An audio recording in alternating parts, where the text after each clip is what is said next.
마지막 잎새. 오 헨리.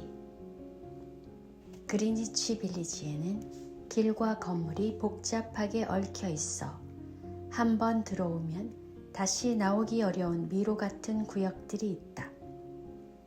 오랫동안 젊은 예술가들이 이곳을 찾아와 싼 월세의 다락방에서 그림을 그리거나 글을 쓰며 살아왔다. 수와 존 씨도 그 중에 둘이었다.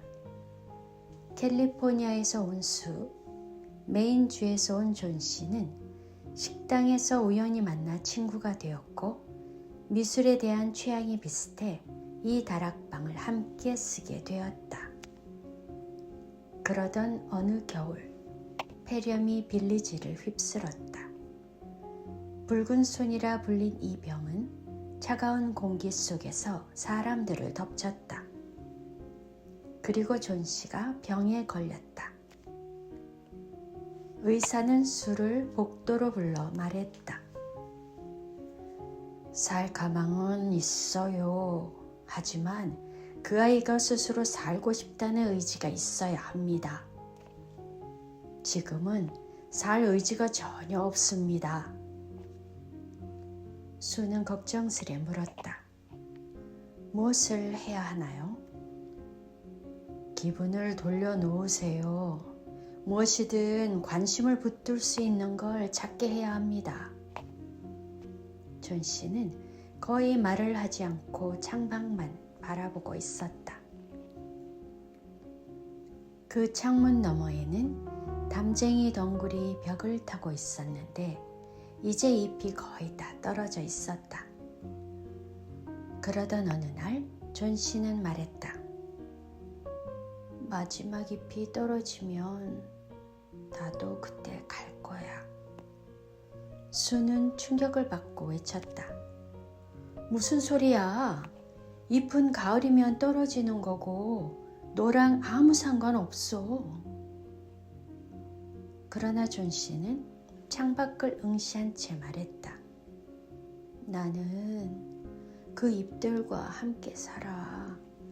마지막 잎이 떨어지는 날 나도 끝이야. 수는 눈물을 참으며 자신의 작업대를 끌어다가 존 씨의 침대 옆에 놓았다.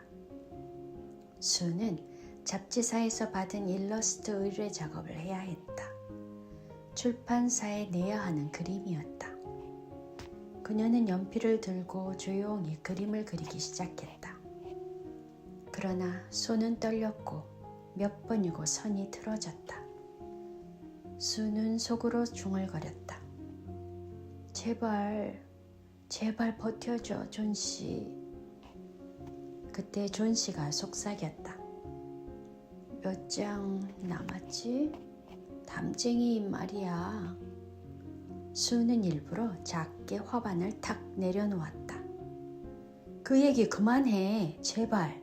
아무 생각하지 말고 쉬어. 하지만 존 씨는 떨어져가는 잎의 숫자만 신경 쓰고 있었다. 결국 수는 아래층에 사는 늙은 화가 베어만에게 내려갔다. 그는 수십 년 동안 언젠가 걸작을 그리겠다고 말해왔지만 아직 하나도 완성하지 않은 사람이었다. 수는 말했다. 베어만 아저씨, 저 광부 일러스트를 그려야 해서요. 모델을 좀 서주실 수 있을까요? 지금은 도저히 혼자 그릴 정신이 없어요. 수는 이어서 존 씨의 상태를 설명했다. 그 아이가 담쟁이 잎이 다 떨어지면 죽는다고 믿고 있어요. 베어만은 테이블을 쾅 치며 소리쳤다. 세상에, 잎이 떨어지면 죽는다니. 그런 바보 같은 생각을 누가 한 거야? 어딨어? 지금 바로 가보자. 그날 밤은 비바람이 세차게 몰아치는 매우 험한 밤이었다. 수는 커튼을 닫으며 혼잣말처럼 말했다. 아침이면 마지막 잎도 없겠지? 베어만은 창문을 바라보며 아무 말도 하지 않았다. 그 표정에는 어떤 결심이 담겨 있었다. 존 씨가 말했다. 수, 창문 좀 열어줘. 수는 조심스레 커튼을 걷었다. 그리고 둘은 놀랐다. 담쟁이 잎 한 장이 밤새 폭풍을 견디고 그 자리에 그대로 있었다. 존 씨는 속삭였다. 아직 안 떨어졌네. 그날 이후 존 씨는 조금씩 음식을 먹기 시작했고 살고 싶다는 마음이 다시 생겼다. 이틀 후 존 씨는 거의 회복이 되었다. 그때 수는 말했다. 존 씨, 말해야 할 게 있어. 존 씨는 그녀를 바라보았다.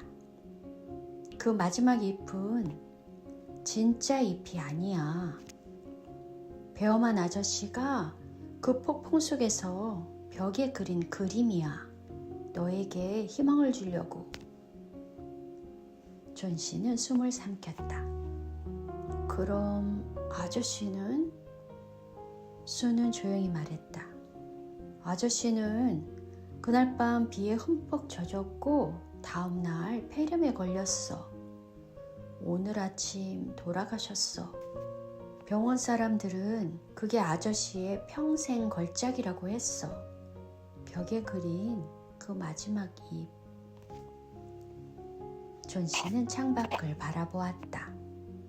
벽에 거친 회벽에 배어만이 그린 담쟁이 잎 하나가 굳건히 자리하고 있었다. 그 잎은 어두운 폭풍 속에서 한 생명을 지켜냈다. 존 씨는 조용히 속삭였다. 아저씨, 당신의 마지막 그림이 저를 살렸어요.